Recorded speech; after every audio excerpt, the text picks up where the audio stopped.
नमस्ते, नमस्कार। हम हैं आपकी चटोरी भाभी।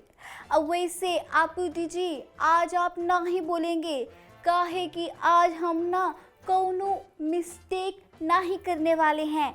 वैसे आप लोगन को पता है हम ना वो फिल्म देख कर आ रहे हैं, स्वतंत्र वीर सावरकर। वैसे देखा जाए तो भैया एक एक कहानी जो थी ना बहुत अच्छी लगी हमको। अब ये मूवी के जो डायरेक्टर है ना वो एक्टर भी हैं और डायरेक्टर भी हैं। अब भाई हमारे इकलौते प्यारे रणदीप हुड्डा। देखिए आप दीजिए, इस बार हम सही बोले हैं। हाँ, प्रोड्यूसर एक हैं दो लोग। अब पहले हैं हमारे संदीप सिंह और दूसरे हैं हमारे आनंद पंडित। एक्ट्रेस हमारी अंकिता लोखंडे। ये देखा जाए तो एक्टिंग इनकी हमको भैया ज़्यादा पसंद तो नहीं आई, बाकी ठीक ठाक थी।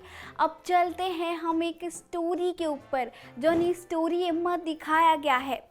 पहला जो भाग था वो भाग में दिखाया कैसे है कि पहले जो हमारे विनायक दामोदर सावरकर जी थे ना, उनके पिताजी उनको एक कैद में रखा था, जेके बाद में उनको अंग्रेजन लोगों ने मार मार के उनको पीट के और उनको ख़त्म कर दिया। जी के बाद में ना विनायक दामोदर सावरकर, जिनको उनको लोग ना वो वीर सावरकर भी कहते थे, उनके बारे में कहानी उनकी शुरुआत की जाती है। पहले तो दिखाया जाता है कि कैसे वो छोटे में ही ये चीज़ ठान लेते हैं कि वो अंग्रेजन से भारत को आज़ादी दिलाएंगे, एक के बारे में उठानते हैं। फिर वो पढ़ाई करते हैं और उनकी पहले तो शादी हो जाती है। फिर जेके बाद वो लंदन जाते हैं, वहाँ का लॉ सीखते हैं।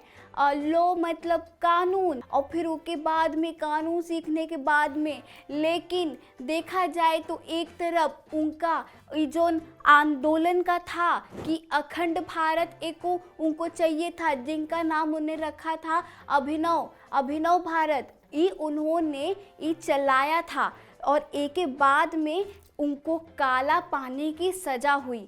भैया वहाँ पे तो उनकी बहुत ही ज़्यादा पिटाई हुई थी वीर सावरकर जी की। बाकी वीर सावरकर जी हार ना ही माने।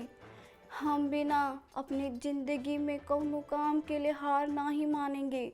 अब वैसे आपको क्या पता है, ये जो वीर सावरकर जी काला पानी का कारावास झेले हैं ना, वो कहाँ पे किया गया था पता है? ये कारावास ना वो अंडमान में हुआ है, जहाँ पे अभी हमारे बर्फी के भैया रहते हैं।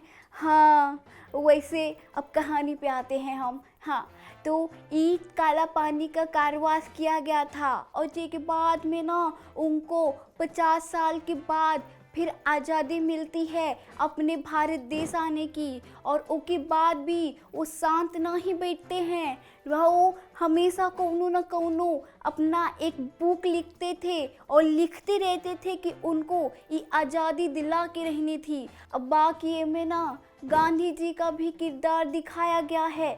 अब वैसे में हमको तो सिर्फ 3 हमको बहुत ज़्यादा अच्छे लगे।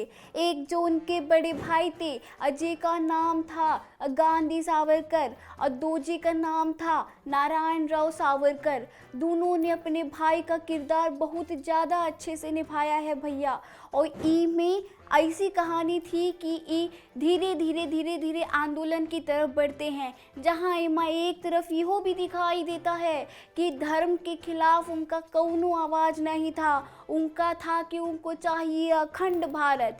उनका एक ही नारा था कि चाहिए हमका अखंड भारत। बाकी तो स्टोरी में तो ऐसा दिखाया है कि गांधी जी ने ठीक ना ही किया था और उनके साथ में वो पंडित जवाहरलाल नेहरू भी थे। अब हमको तो बस ये ही पता है कि जो हमारे गांधी जी थे वो हमारे राष्ट्रपिता थे, पर उनको तो एंडिंग में ही भी दिखाई देते हैं कि उनको मार दिया जाता है।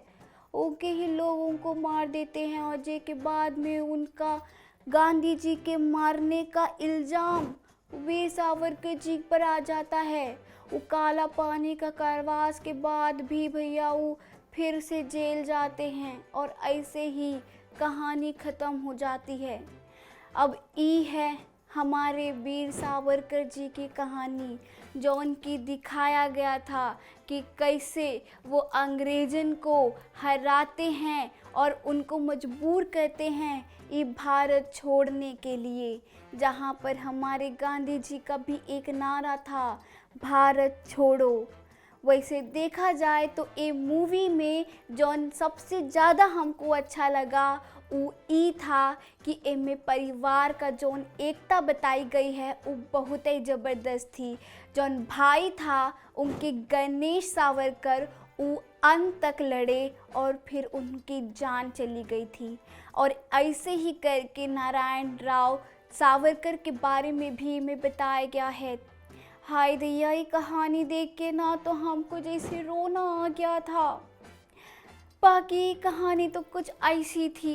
अब आप देखिए पूरा, फिर आपको बहुत ही ज़्यादा अच्छा लगेगा और आपको पता चलेगा वीर सावरकर जी के बारे में। हम तो अब यहीं लेते हैं विदा। बाकी हमारे वीडियो को लाइक और सब्सक्राइब करना ना ही भूलना और शेयर भी कीजिएगा। और तब तक के लिए ना देखते रहिए बजूका, फिर आएंगे हम। Okay, bye bye, Ram Ram.